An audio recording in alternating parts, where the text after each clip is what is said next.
class. I could have been a contender. Oh, smash. Mrs. Robinson, you're trying to seduce me. Here's Johnny. 21 gigawatts! Hey, motherfucker. You never go ass to mouth. Now what is so damn funny? And here we go. We will not go quietly into the night. We will not vanish without a fight. Force will be with you. Always. But the truth! You can't handle the truth! Showtime, everybody! Showtime!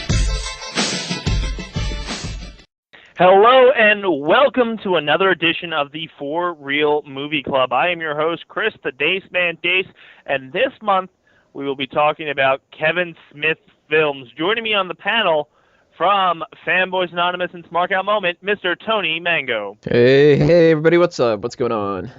And joining us in a few minutes will be Eddie Siqueira to help join us and talk about Kevin Smith films. But first, before we get started, let's take a look at the man himself. Kevin Smith, who was born August 2nd, 1970, is an American screenwriter, actor, film producer, speaker, and, of course, director, as well as a popular comic book writer / author, comedian, and podcaster. So the man is very, very, very busy. So as it comes to it, he came into prominence with the low-budget comedy Clerks, which we will kick off this podcast with, which he wrote, directed, co-produced, and acted as the character Silent Bob. Smith's first several films were mostly set in his home state of New Jersey. That's where we are. Woo, woo! Woo! And while not strictly sequential, the frequently featured crossover plot elements, character references, and a shared canon described by fans as the View Askew-niverse. Say that 10 times fast.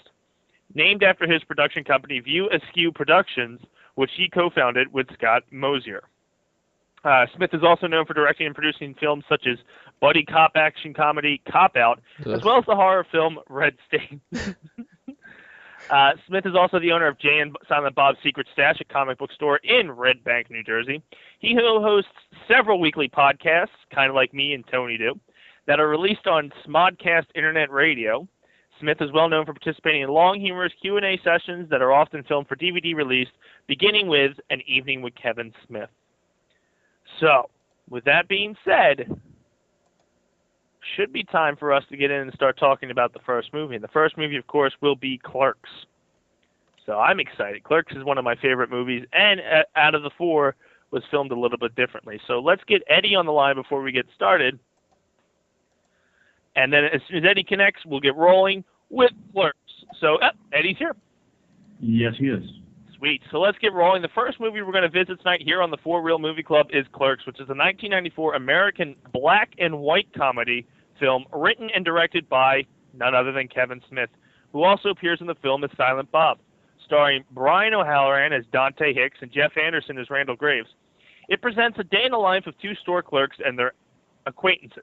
Shot entirely in black and white, Clerks is the first of Smith's View Askew universe and introduces several recurring characters, notably Jay and Silent Bob. So let's go around the panel. We'll start with you, Tony. What are your initial thoughts on Clerks?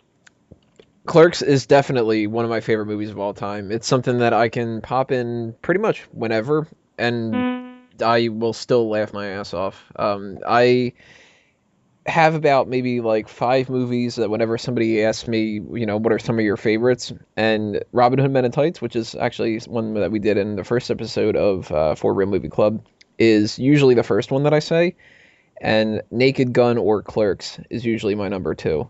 Clerks is fucking amazing. I love it. Eddie, what are your initial thoughts on the movie Clerks? Well, it's pretty much the versatile go-to movie. Like, if you're feeling kind of bored, watch it. If you want to laugh, watch it. If you want to see great dialogue, watch it. I think it's a complete movie as far as indie movie making goes, pretty much. So the first thing we want to talk about is probably the most obvious thing when it comes to this film, and it sets apart from all Kevin Smith's other films. And the reason it was probably done is because it was a very cheap medium to do, and it can give the illusion of light and day when it doesn't. But the film was shot entirely in black and white.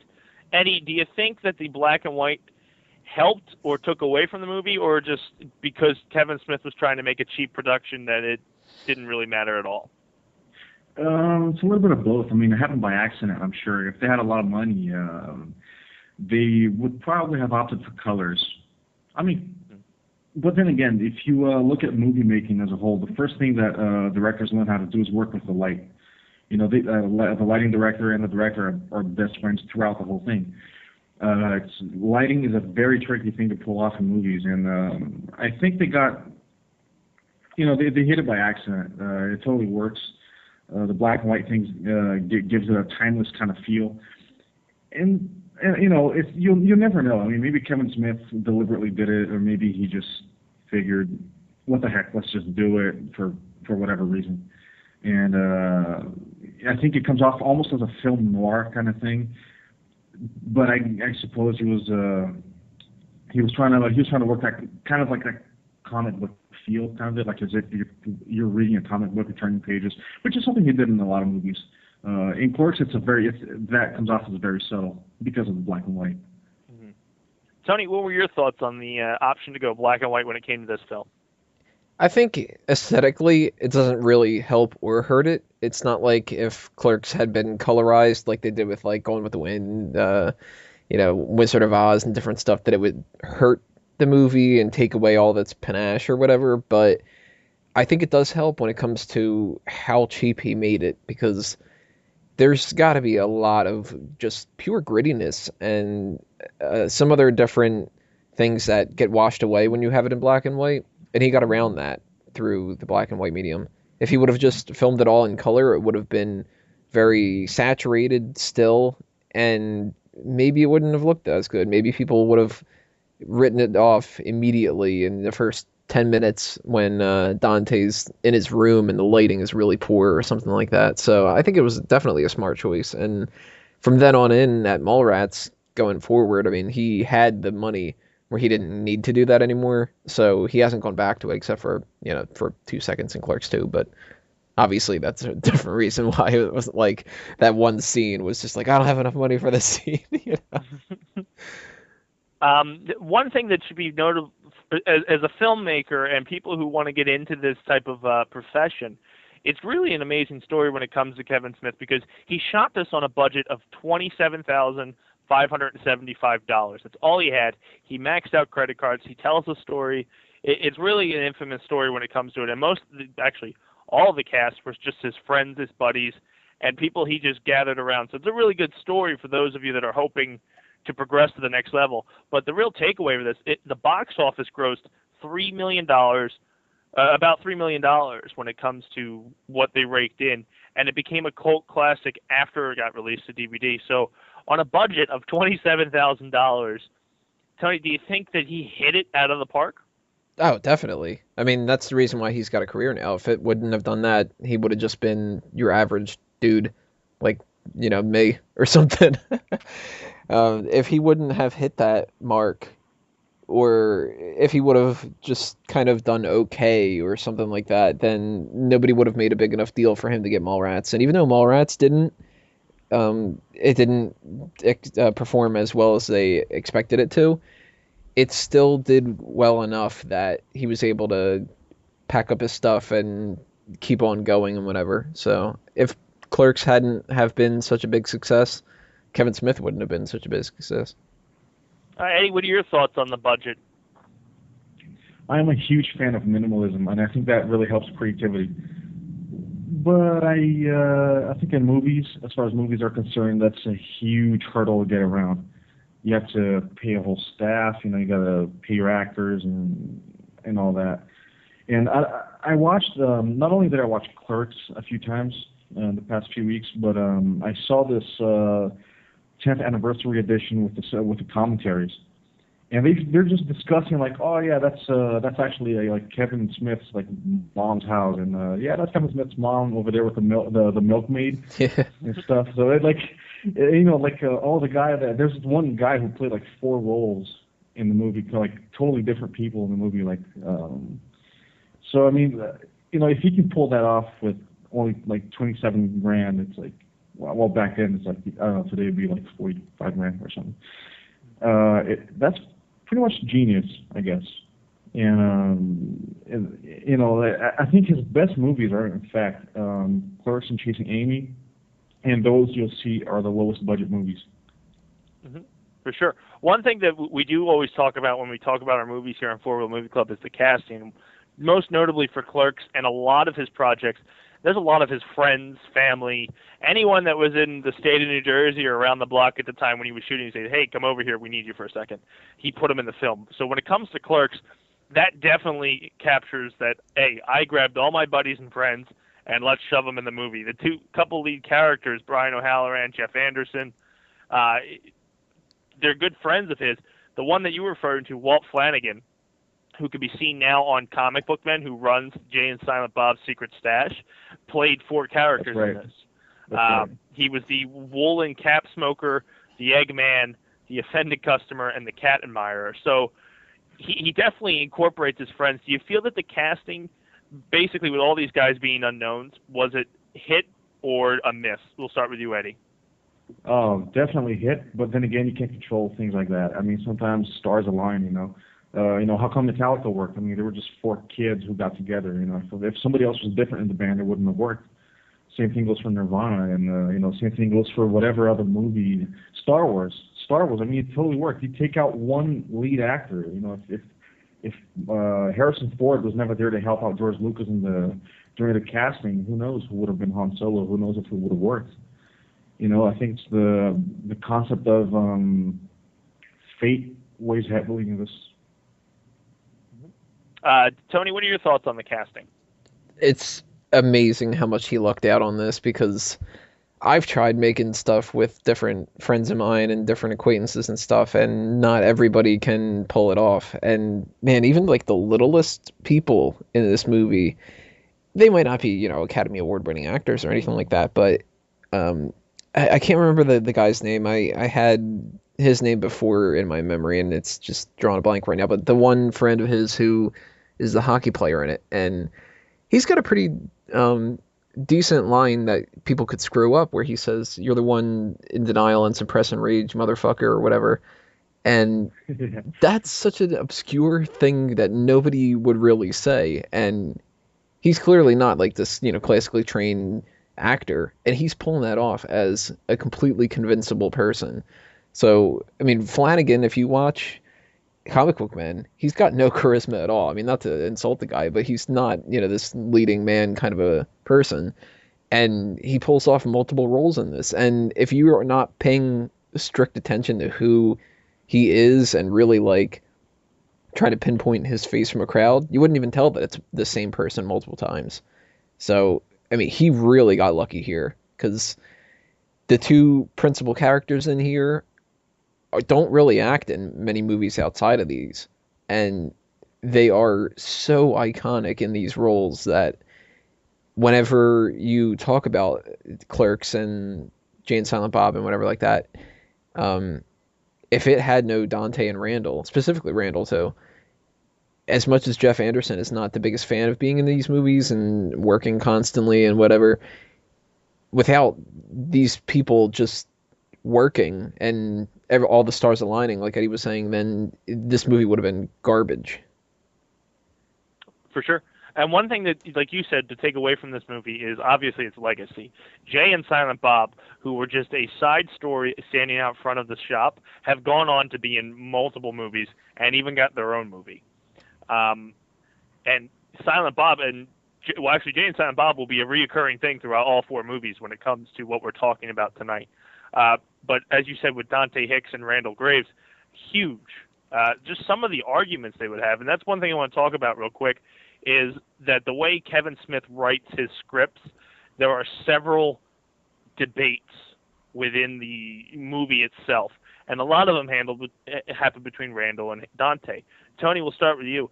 When the interaction between Dante and Randall, the debates they have, which you can be seen in Clerks and Clerks 2, do you think that adds to the movie, takes away? What are your thoughts on that? Oh, that's one of my favorite parts about it. The reason I actually got into Clerks originally was a friend of mine. He was on like a big movie kick. He's a big movie guy, and he specifically said, "You got to watch this movie, Clerks. The 2 main characters argue like we argue," and he played just the one scene of the Star Wars argument, and that was like, holy crap, I gotta watch this movie because this makes so much sense that they're arguing about independent contractors and stuff. And from then on, I mean, I was hooked on that. I could watch a 4-hour movie of just Dante and Randall arguing about absolutely nothing that matters. Eddie, what are your thoughts on the interactions between Dante and Randall? Well, I mean, it's trademark Kevin Smith. His dialogue is pure. It's like a very pleasant, dare I say, symphony. Because honestly, it's like you rarely watch a movie, especially in Hollywood. That hence Clerks being an indie movie and all. But like, Kevin Smith usually maintained this dynamic of dialogue, where it's just two people just shooting shit, and it brings a realism to movies that are sometimes a little over the top. I can't think of an example where I've seen a great blockbuster movie with amazing dialogue. So I think this is why Kevin Smith is such an appeal. I mean, obviously he's a reader, and obviously people who dig Kevin Smith are huge, nerds or comic book fans, or they like to read. A little bit of both. So the interaction between Randall and oh my god, brain fart.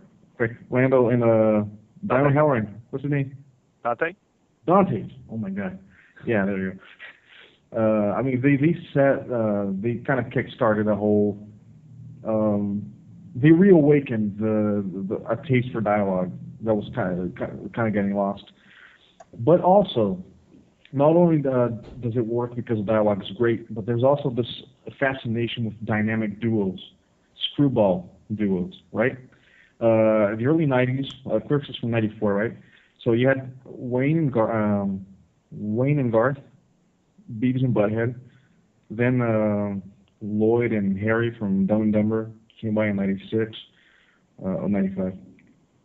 And there was just a time where everybody, the mass media was like, duos are funny. There's the guy who talks too much, and there's the shy guy, and then that was really working a lot by then. And I think Kevin Smith just kind of, that's where he really got lucky. I don't even think he got lucky with the casting. I think that kind of just happened, but he got really lucky that he made Clerks when he made it.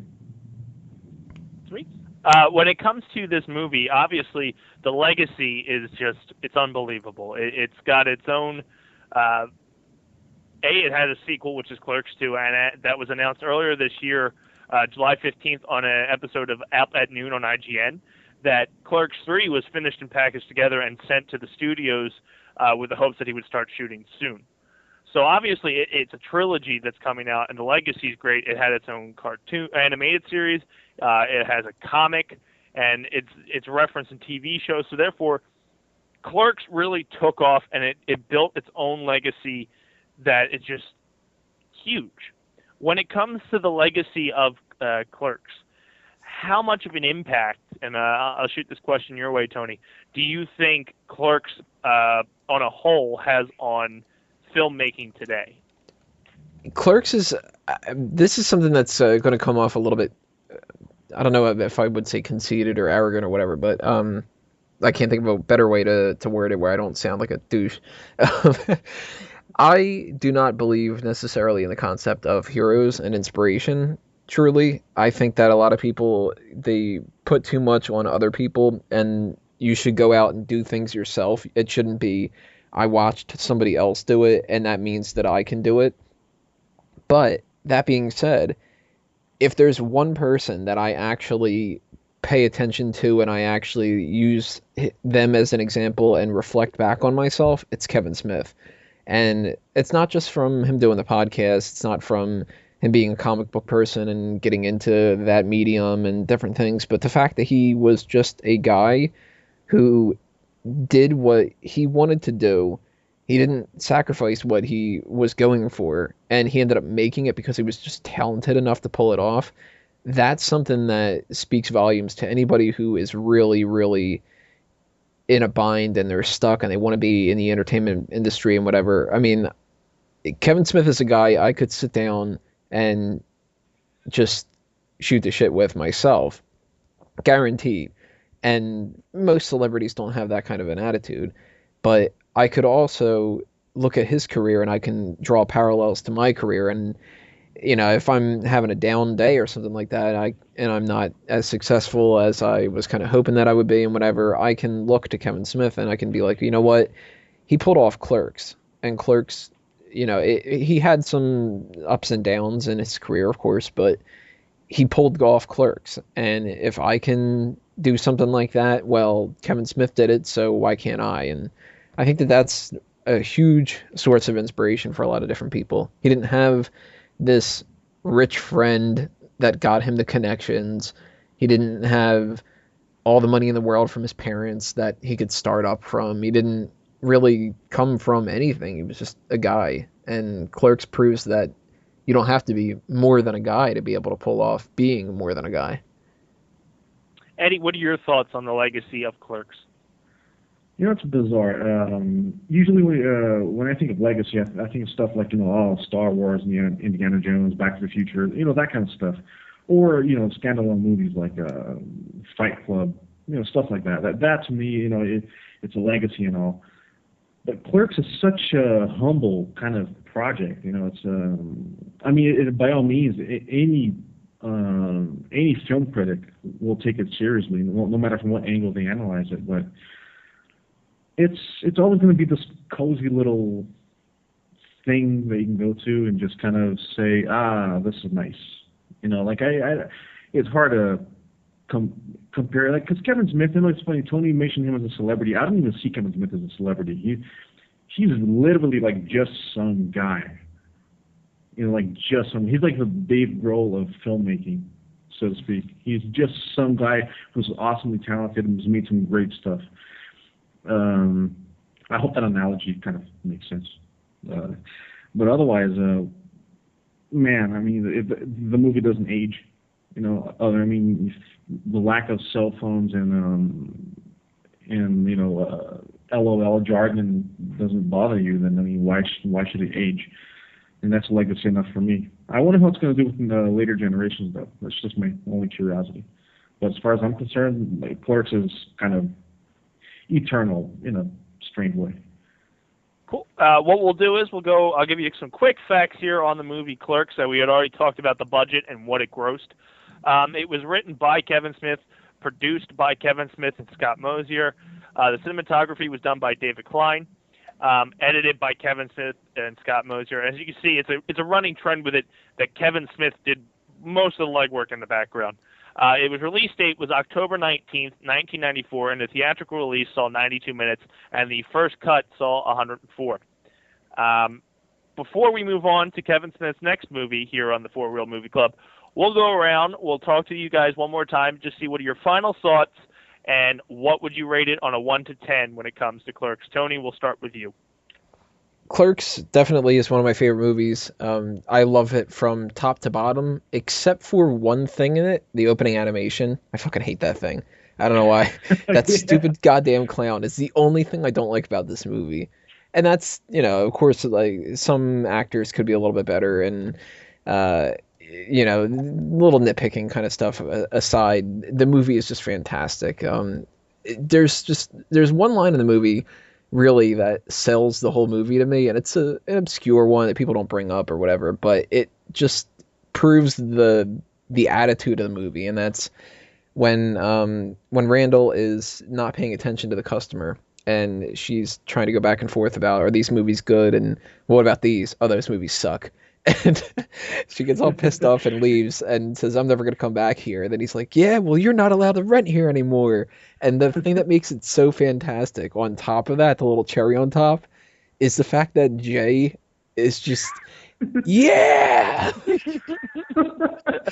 It just proves that these people are such assholes, and it's such a normal thing that would happen. It's not movie dialogue where it's witty banter back and forth. Randall does not give a shit The other side characters have no idea what the fuck's going on, but it's just like, yeah, fucking tell that bitch. Like, it's so fantastic. And if you love this kind of movie, you love Clerks.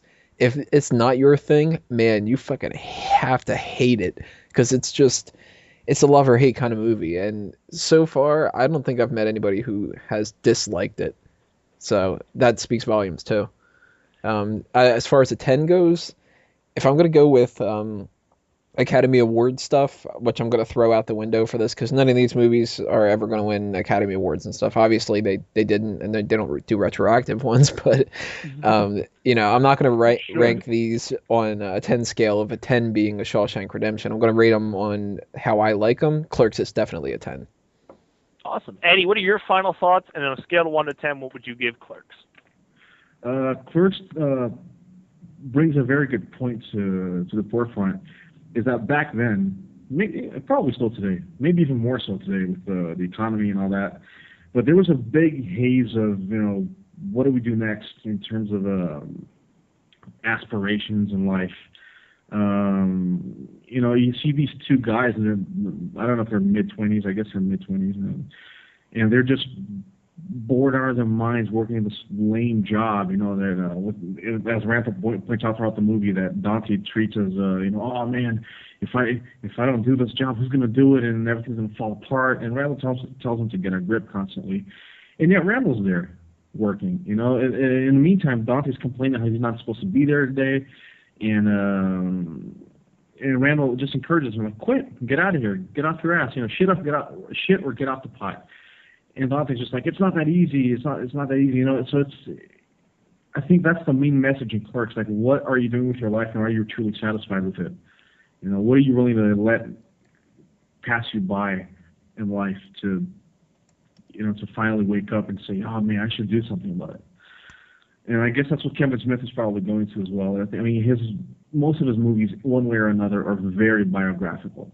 And I mean, the store that they shot in, I mean, Kevin Smith worked there during the day. I mean, you know, he just shot the movie at night. So that's the amount of dedication he had towards his vision. As far as the rating, yeah, I'll give it a 9. But it's only because there were just a few things here and there that I think